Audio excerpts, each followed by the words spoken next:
اور جہاں کہیں پر بھی ہم دیکھتے ہیں کہ یہ ٹرم آئے گی، اور پوری بائبل میں یہ ٹرم ہمیں ملتی ہے کہ خدا نے کسی چیز کو یاد کیا، اور جب خدا کسی چیز کو یاد کرتا ہے تو اس کے بعد ہمیں بڑے بڑے کام ہوتے ہوئے نظر آتے ہیں۔ بنی اسرائیل ملک مصر میں تھے، پھر خدا نے ان کو یاد کیا۔ تو جب خدا یاد کرتا ہے تو اس کے بعد اکثر ہمیں great things start to happen.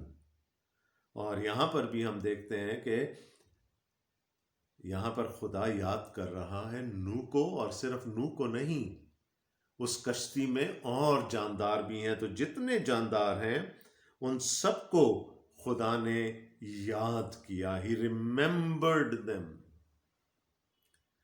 اور پھر اس کے بعد ہم دیکھیں گے کہ کیا کیا ہوتا چلا گیا، اور خدا نے زمین پر ایک ہوا چلائی اور پانی رک گیا۔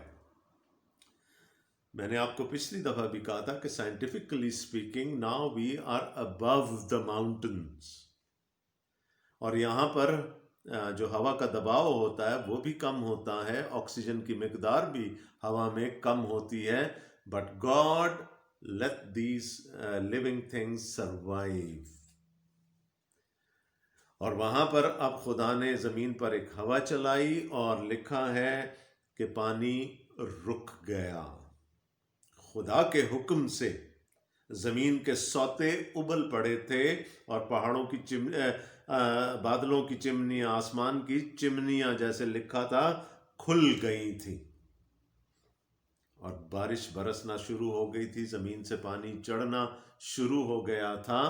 اور اب خدا ہی کے حکم سے ایک ہوا چلی، اور اس ہوا نے اس بارش کو اور اس پانی کے سارے جو جتنی بھی سورسز تھیں اس پانی کی، ان سب کو اس ہوا نے روک دیا، اور سمندر کے سوتے اور آسمان کے دریچے بند کیے گئے، اور آسمان سے جو بارش ہو رہی تھی تھم گئی۔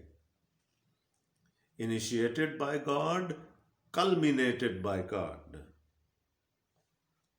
Right? شروع کرنے والا بھی خدا ہے، اس کو روک دینے والا بھی خدا ہے۔ عوامل فطرت پر، عوامل قدرت پر، on the forces of nature, nobody has any authority۔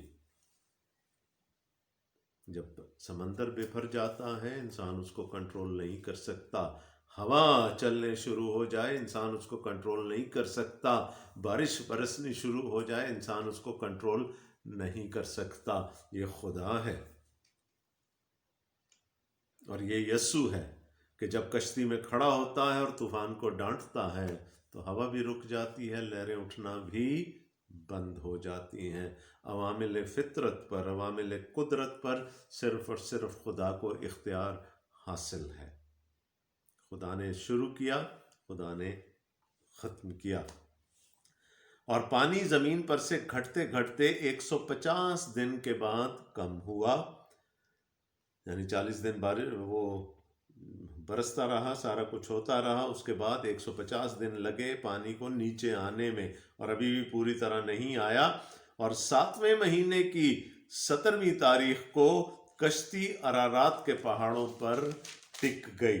تو کہاں تھے ہم دوسرے مہینے کی 17ویں تاریخ سے یہ پانی چڑھنا شروع ہوا تھا، بارش ہونی شروع ہوئی تھی۔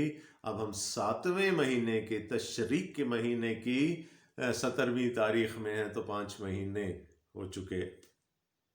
5 مہینے کے بعد جا کر وہ کشتی ایک پہاڑ پر یا پہاڑی سلسلے پر جا کر ٹک گئی۔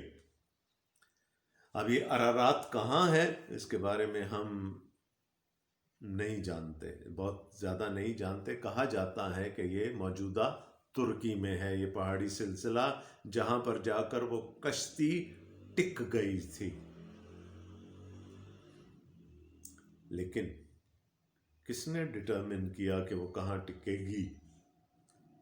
Again it was God. خدا کے ارادہ کے مطابق، خدا کے منصوبہ کے مطابق وہ کشتی آ کر ارارات کی پہاڑیوں پر ٹک گئی۔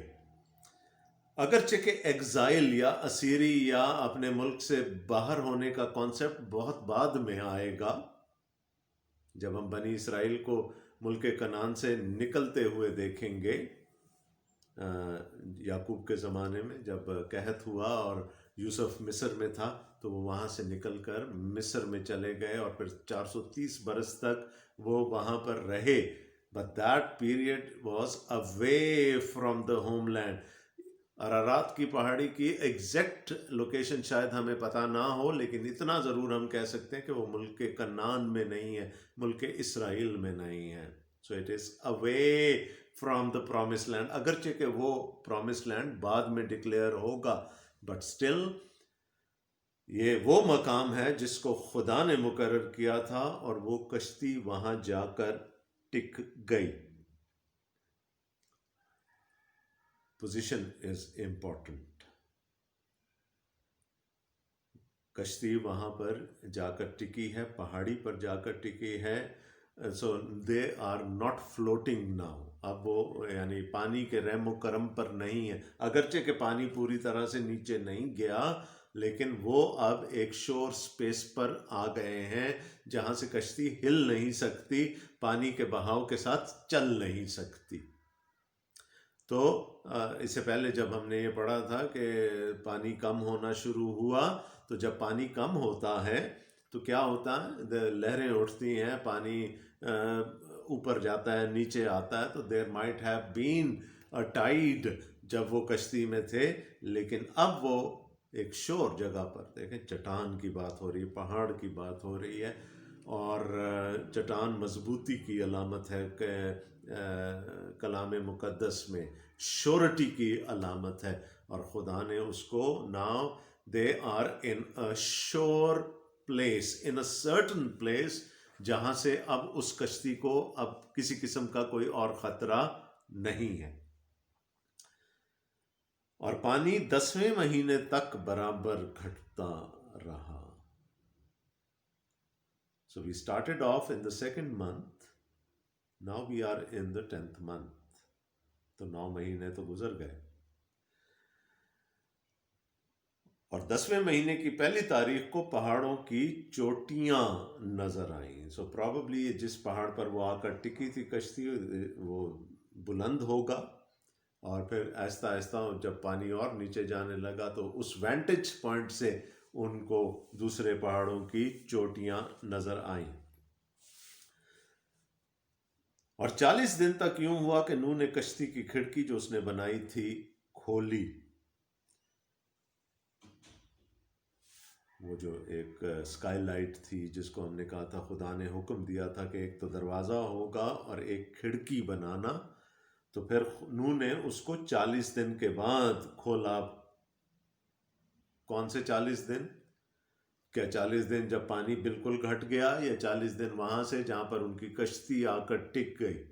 So probably we can safely say, ہمیں کلام نہیں بتا رہا، بٹ وی کین سیفلی سے کہ جس دن وہ کشتی آ کر ٹکی تھی وہاں پر، اس کے بعد 40 دن تک نوح نے توقف کیا، اور اس کے بعد اس نے اس کھڑکی کو کھولا، اور اس نے ایک کوے کو اڑا دیا. سو وہ نکلا، اور جہاں تک زمین پر سے پانی سوکھ نہ گیا ادھر، اور جب تک کہ زمین پر سے پانی سوکھ نہ گیا ادھر ادھر پھرتا رہا. کوا نکلا، واپس نہیں آیا. پھر اس نے ایک کبوتری اپنے پاس سے اڑا دی تاکہ دیکھے کہ زمین پر پانی گھٹا یا نہیں. پر کبوتری نے پنجہ ٹیکنے کی جگہ نہ پائی اور اس کے پاس کشتی کو لوٹ آئی، کیونکہ تمام روئے زمین پر پانی تھا. تب اس نے ہاتھ بڑھا کر اسے لے لیا اور اپنے پاس کشتی میں رکھا. یہ اب 10ویں مہینے کی بات ہو رہی ہے. فرق ہے ریون، کوا، اور ڈو، پجن یا ڈو، کبوتری یا فاختہ، جو بھی آپ اس کو کہہ لیں. ان دونوں پرندوں میں فرق ہے. کوا جس کو یہاں کہا گیا ریون، یہ درختوں کا پرندہ ہے، یہ درختوں پر رہتا ہے، جبکہ کبوتری یا فاختہ یا جو بھی آپ کہہ لیں، یہ وہ پرندے ہیں جو زمین پر بسیرا کرتے ہیں. یہ پہاڑوں، یہ درختوں میں نہیں رہتے، یہ زمین پر بسیرا کرتے ہیں. اور زیادہ وقت ان کا زمین پر گزرتا ہے۔ تو جب کوا گیا تو موسٹ پروبیبلی درخت کہیں نہ کہیں ضرور نکل آئے ہوں گے پانی کے اندر سے، اور اس نے وہاں پر بسیرا کر لیا۔ وہ تو وہاں سے واپس نہیں آیا، ادھر ادھر پھرتا رہا آزاد۔ لیکن جب کبوتری گئی تو اس کو پاؤں ٹیکنے کی، یعنی اس کو زمین نہیں ملی، پاؤں ٹیکنے کی جگہ نہیں ملی، اس لیے وہ کشتی میں واپس آ گئی۔ تو اس کا مطلب ہے کہ ابھی تک پانی تھا زمین پر۔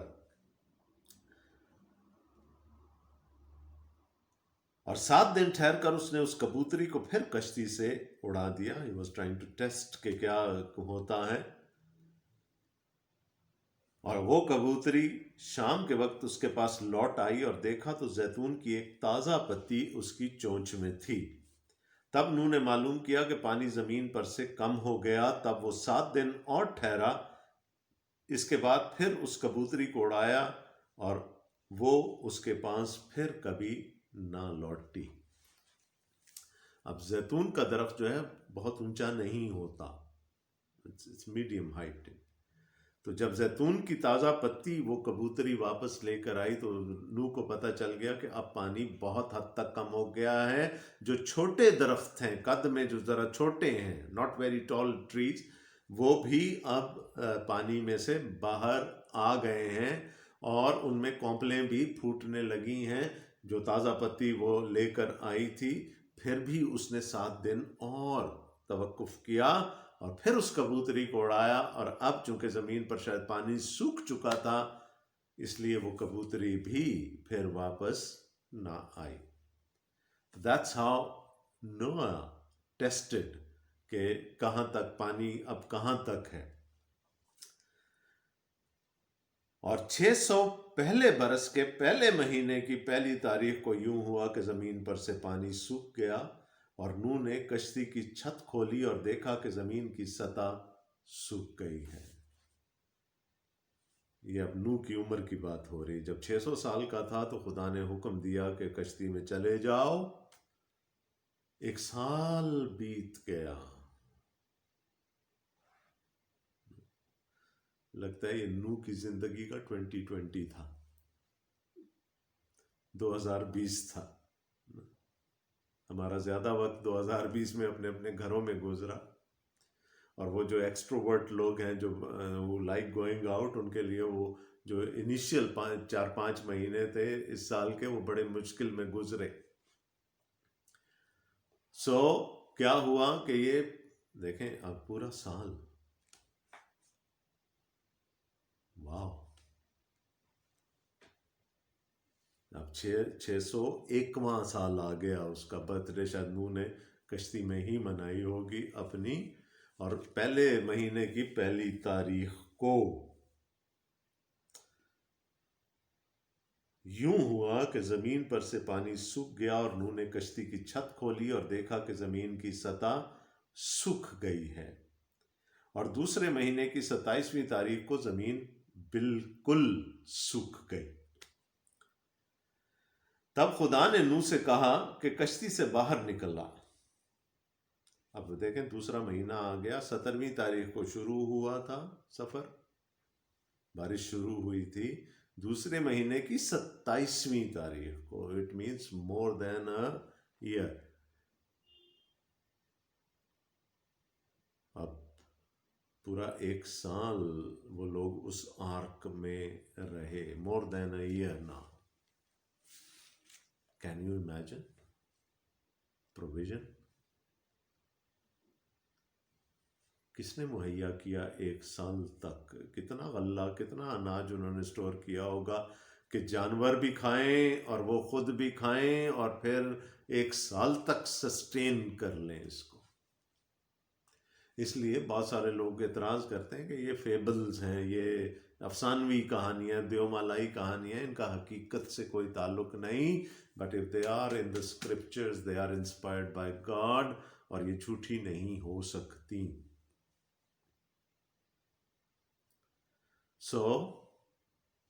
کیا ہوا؟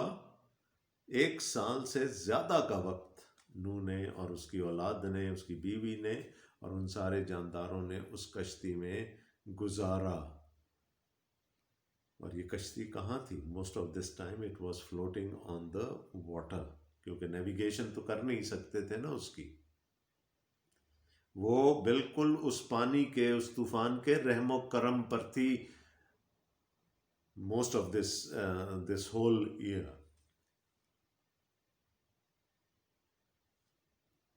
اور وہاں پر بھی خدا نے ہر چیز مہیا کی، یا شاید جتنا نو لے کر چلا ہوگا اپنے ساتھ، اس کو تو یہ اندازہ بھی نہیں ہوگا کہ کتنا عرصہ اس کشتی میں رہنا ہے. یہ شاید خدا کی برکت تھی کہ جس نے وہ جو تھوڑا بہت انہوں نے سیو کیا ہوگا وہ ان کے لیے سسٹین کر گیا over this extended period of time. یاد ہے نا، پاک جانوروں کے ساتھ ساتھ جوڑے، جو ناپاک جانور ہیں ان کے دو دو جوڑے، پرندوں کے ساتھ ساتھ جوڑے. So just if you start counting تو، اور پھر 1 سال سے زیادہ کا عرصہ، تو who sustained them؟ سب سے پہلی بات تو یہ ہے جو میں نے پچھلی دفعہ بھی کہی تھی، کیا ایک انسان کی بنائی ہوئی کشتی، اس میں کیا اتنا دم خم تھا کہ وہ یہ ساری ایڈورس فورسز کو برداشت کر لیتی؟ نو. اگر خدا کا ہاتھ اس کشتی پر نہ ہوتا، اگر وہ کشتی خدا کے فضل کے نیچے نہ ہوتی تو شاید ٹوٹ پھوٹ گئی ہوتی، تباہ ہو چکی ہوتی، اور وہ سارے جاندار بھی مر چکے ہوتے. لیکن یہ خدا کا فضل تھا. یعنی نو کے بارے میں تو ہم نے جانا تھا نا، ہی واز انڈر دا خین، under the grace of God. وہ خدا کی نظر میں مقبول تھا. اور یہاں پر ہم دیکھتے ہیں کہ لائک خدا نے سسٹین کر دیا اس کو. تب خدا نے نوح سے کہا، 15ویں آیت، کشتی سے باہر نکلا تو اور تیرے ساتھ تیری بیوی اور تیرے بیٹے اور تیرے بیٹوں کی بیویاں، اور ان جانداروں کو بھی باہر نکال لا جو تیرے ساتھ ہیں، کیا پرندے، کیا چوپائے، کیا زمین کے رینگنے والے جاندار، تاکہ وہ زمین پر کثرت سے بچے دیں اور بارور ہوں اور زمین پر بڑھ جائیں. Everyone was ordered to come out of the ark. یاد ہے کس نے سیل کیا تھا اس کو باہر سے؟ خدا نے. اور خدا کے کہنے پر وہ سیل کھل گئی اور وہ سب باہر آ گئے. ریممبر، جو دیکھیں بعض دفعہ یہ بڑی آسانی سے ہم کہہ جاتے ہیں کہ جی خدا کے منصوبے تھے، خدا کی ڈسپوزیشنز تھیں، خدا کا ایک پلان فیل ہوا تو اس نے دوسرا پلان دے دیا، دوسرا فیل ہوا تو تیسرا دے دیا. ایسا بالکل نہیں ہے. He is a consistent God. وہ sovereign ہے، اس کے ارادوں میں کوئی تبدیلی نہیں آتی. یاد رکھیں کہ گناہ میں گرنے سے پہلے جو برکت دی تھی، ابھی آگے چل کر ہم اس کو ڈیٹیل میں دیکھیں گے، وہی برکت خدا اب نوح اور اس کی اولاد کو، نہ صرف ان کو بلکہ سارے جانداروں کو وہ برکت دے رہا ہے، جیسے کہ اس نے باغ عدن میں دی تھی. تب نوح اور اپنی بیوی اور اپنے بیٹوں اور اپنے بیٹوں کی بیویوں کے ساتھ باہر نکلا، اور سب جانور، سب رینگنے والے جاندار، سب پرندے اور سب جو زمین پر چلتے ہیں اپنی اپنی جنس کے ساتھ کشتی سے نکل گئے. مور دین اے ایئر ایگزائل تھا. they were in a confined space, yet they were under the grace of God. وہ کشتی وجہ بن گئی ان کے بچاؤ کی، وہ کشتی جو نوح نے بنائی تھی، لیکن جس کا پلان اس کو خدا نے دیا تھا. So God is the architect of our salvation. That is the principle of the scriptures. یہ اصول ہے، خدا بانی ہے ہماری نجات کا، اور وہ جو راستہ وہ مقرر کر دیتا ہے اسی سے نجات ہمیں ملتی، کوئی دوسرا نہیں ہو سکتا. ہر راستہ خدا تک نہیں جا سکتا. We have to shun pluralism. It will lead us nowhere.